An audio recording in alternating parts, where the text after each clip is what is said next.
بسم اللہ الرحمن الرحیم۔ السلام علیکم ورحمۃ اللہ وبرکاتہ۔ عورت کے 5 کام مرتے وقت اس کا چہرہ روشن کر دیتے ہیں۔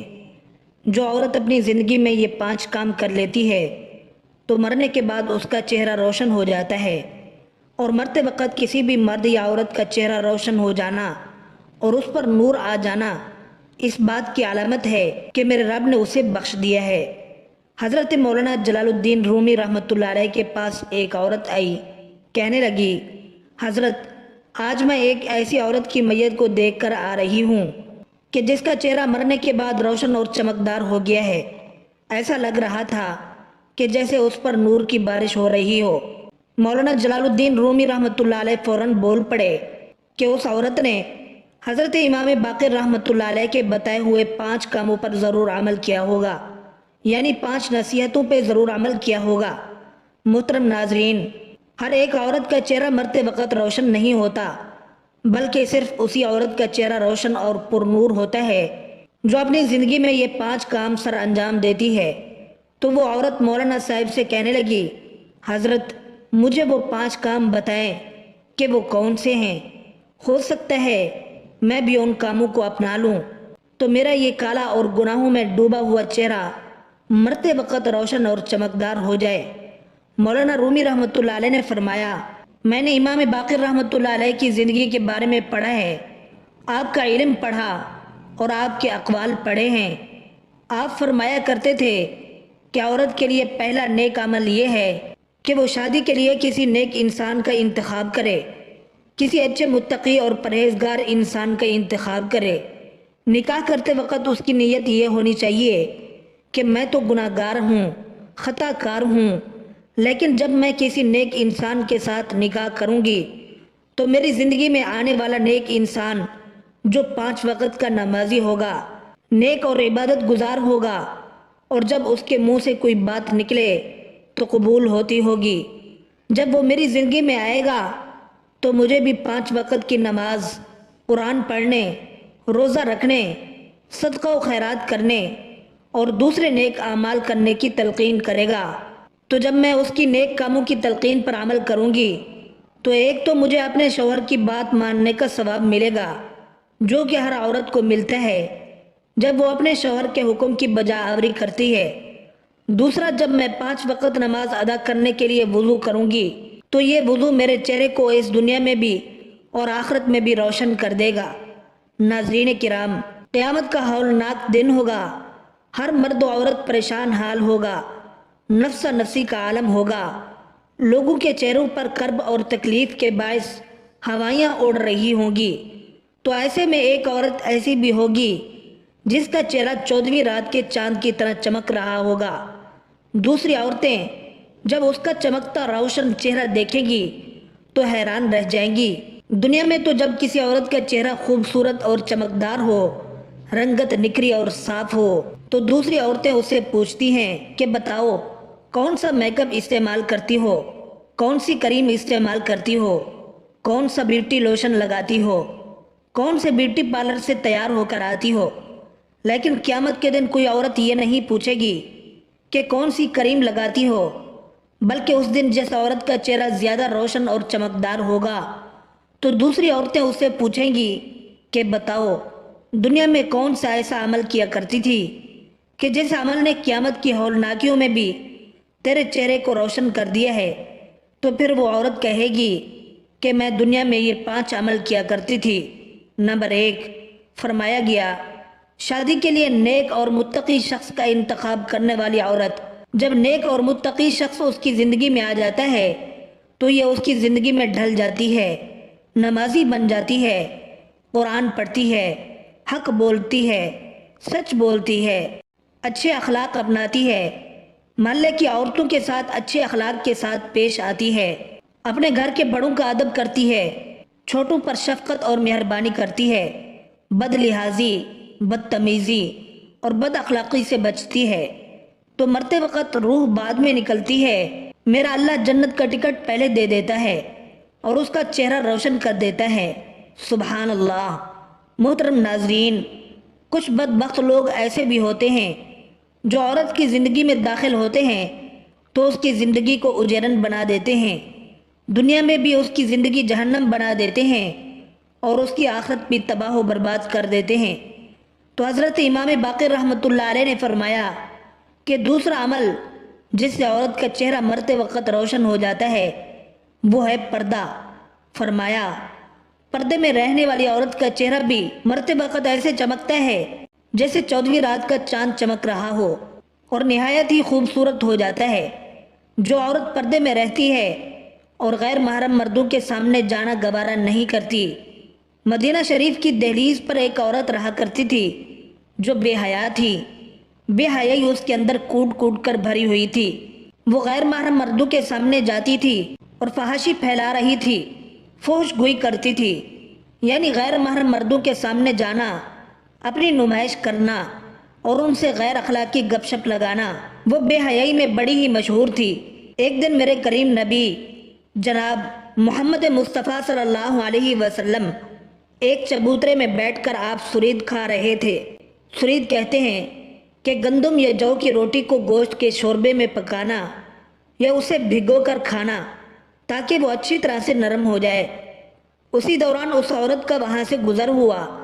جب میرے کریم نبی صلی اللہ علیہ وسلم کے پاس سے وہ عورت گزری تو آپ صلی اللہ علیہ وسلم کو دیکھ کر وہ بے حیا عورت کہنے لگی، اسے دیکھو، ایسے بیٹھا ہے جیسے کوئی غلام بیٹھتا ہے، ایسے کھا رہا ہے جیسے کوئی غلام کھاتا ہے۔ یہ سن کر میرے کریم صلی اللہ علیہ وسلم نے فرمایا، دنیا میں بھلا اللہ کے سامنے مجھ سے بڑا عاجز اور کون ہو سکتا ہے؟ یعنی اللہ کے سامنے مجھ سے زیادہ عاجزی اختیار کرنے والا اور کون ہو سکتا ہے؟ اس عورت نے کہا، اکیلے اکیلے کھا رہے ہو، کسی سے پوچھتے بھی نہیں کہ کھانا ہے یا نہیں۔ میرے کریم نبی صلی اللہ علیہ وسلم نے فرمایا، اگر تم نے کھانا ہے تو کھا لو۔ وہ بے حیا عورت میرے کریم نبی صلی اللہ علیہ وسلم کے پاس آئی تو میرے کریم نبی صلی اللہ علیہ وسلم نے فرمایا، یہ لے لو اور کھا لو۔ تو کہنے لگی، نہیں نہیں، میں نے تو آپ کے ہاتھوں سے کھانا ہے۔ میرے کریم نبی صلی اللہ علیہ وسلم نے ایک لقمہ اٹھایا اور اسے دینے لگے تو کہنے لگی کہ نہیں نہیں، میں نے یہ بھی نہیں کھانا، بلکہ میں نے وہ کھانا ہے جو آپ کے منہ میں ہے۔ اللہ اکبر! اللہ دیکھ رہا ہے، نوری فرشتے دیکھ رہے ہیں اور اللہ آپ کو دیکھ کر مسکرا رہا ہے کہ میرا حبیب کرتا کیا ہے۔ اللہ دیکھ کر مسکرا رہا ہے کہ میرا پیارا محبوب اب کیا کرتا ہے۔ میرے نبی صلی اللہ علیہ وسلم جانتے ہیں کہ بے حیائی میں یہ عورت مشہور ہے۔ تو جب اس بے حیا عورت نے کہا کہ حضرت میں نے تو وہی لقمہ کھانا ہے جو آپ کے منہ میں ہے، تو میرے نبی صلی اللہ علیہ وسلم نے اپنے منہ والا لقمہ نکال کر اس عورت کو دے دیا، اور جیسے ہی اس عورت نے وہ لقمہ کھایا تو اس کے اندر ایک انقلاب برپا ہو گیا۔ میرے نبی صلی اللہ علیہ وسلم کے منہ سے نکلا لقمہ جو کھایا تو پھر ساری زندگی اس عورت نے کسی مرد کو اپنا چہرہ نہ دکھایا۔ کہنے والے کہتے ہیں کہ پھر اس عورت نے کبھی کسی کو اپنا چہرہ نہ دکھایا اور جہاں بھی جاتی تو پردہ کر کے جاتی۔ پھر ایک دن وہ میرے نبی صلی اللہ علیہ وسلم کے قریب سے گزری تو اس کی نظریں نیچی ہیں۔ آپ علیہ السلام نے پہچانا کہ یہ تو وہی عورت ہے، تو آپ صلی اللہ علیہ وسلم نے دعا فرمائی، اے پردے میں چھپی عورت، اللہ تعالیٰ تیرا پردے میں چھپا چہرہ روشن کر دے۔ کہنے والے کہتے ہیں کہ جب وہ مر رہی تھی تو رات کا وقت تھا، گھر سے باہر 14ویں رات کے چاند نے پورے علاقے کو روشن کر رکھا تھا، جبکہ گھر کے اندر پورے کمرے کو اس باپردہ عورت کے پردے کے اندر چھپے چہرے نے روشن کر رکھا تھا۔ سبحان اللہ! پھر فرمایا، تیسرا کام ہے بسم اللہ پڑھنے کا عمل، یعنی جو عورت ہر کام شروع کرنے سے پہلے بسم اللہ الرحمن الرحیم کہتی ہے۔ ایک عورت کا واقعہ قابل ذکر ہے کہ وہ باتوں ہی باتوں میں ہر بات میں بسم اللہ بہت زیادہ پڑھا کرتی تھی، یعنی جب کوئی بھی کام ہوتا شروع کرتے وقت اور اختتام پر بسم اللہ ضرور پڑھا کرتی۔ اس کا شوہر بڑا ہی منافق انسان تھا، تو اس عورت کا یہ عمل اس کے شوہر کو بڑا ہی ناگوار گزرتا۔ اب شوہر نے اپنے اس بیوی کو شرمندہ کرنے اور بے عزت کرنے کی غرض سے اسے ایک تھیلی دی اور کہا، کہ اسے سنبھال کر رکھ دو۔ اس بسم اللہ پڑھنے والی بیوی نے بسم اللہ پڑھ کر اپنے شوہر سے وہ تھیلی لی اور بسم اللہ پڑھ کر ایک محفوظ مقام پر رکھ دی۔ ایک دن اپنی بیوی کی غیر موجودگی میں اس کے شوہر نے وہ تھیلی اٹھائی اور گھر کے اندر ایک کنواں تھا، اس میں پھینک دی۔ جب بیوی واپس آئی تو کہنے لگا، وہ میری تھیلی جو میں نے تمہیں دی تھی مجھے لا کر دے دو۔ اس کی سوچ یہ تھی کہ جب اسے وہ تھیلی نہیں ملے گی تو میں اسے ڈانٹوں گا اور اپنا بھرپور غصہ اس پر نکالوں گا۔ میں اسے خوب شرمندہ اور ذلیل کروں گا اور کہوں گا کہ یہ تیری بسم اللہ ہی سب کچھ کروا رہی ہے۔ بسم اللہ پڑھ کر تھیلی رکھی تھی تو غائب ہو گئی۔ وہ عورت بسم اللہ پڑھتے ہوئے اندر گئی اور بسم اللہ پڑھتے پڑھتے اپنا ہاتھ تھیلی والی جگہ کی جانب بڑھایا۔ اللہ عز و جل نے فرشتے کو حکم دیا کہ جاؤ اور بسم اللہ کہنے والی میری اس مقدس شہزادی کا ہاتھ وہاں پہنچنے سے پہلے تھیلی لا کر وہاں رکھ دینا۔ سبحان اللہ! بسم اللہ پڑھتے پڑھتے اس خاتون نے وہاں سے تھیلی اٹھائی اور بسم اللہ پڑھتے پڑھتے ہی وہ تھیلی لا کر اپنے خاوند کو دے دی۔ تو ہر کام میں بسم اللہ پڑھنے والی عورت کا چہرہ بھی مرنے کے بعد روشن ہو جاتا ہے۔ نمبر 4، حضرت امام باقر رحمۃ اللہ علیہ فرماتے ہیں، اس عورت کا چہرہ بھی مرتے وقت روشن ہو جاتا ہے جس کا کوئی عمل ایسا ہو جو انسان کو اللہ کا محبوب بنا دے، یعنی کوئی ایسا عمل جو کسی نوجوان کو اللہ کا محبوب بنا دے۔ حضرت عمر رضی اللہ عنہ کا زمانہ تھا، مسجد میں عورتیں بھی نماز پڑھنے کے لیے آتی ہیں اور مرد بھی۔ ایک خوبصورت عورت کا راستہ ایک نوجوان لڑکا روکتا ہے۔ ایک دو دن اس نے رک کر استفسار کیا تو نوجوان نے جواب دیا کہ میں تیرا چاہنے والا ہوں۔ خاتون نے کہا کہ میرے مطالبات پورے کرو گے؟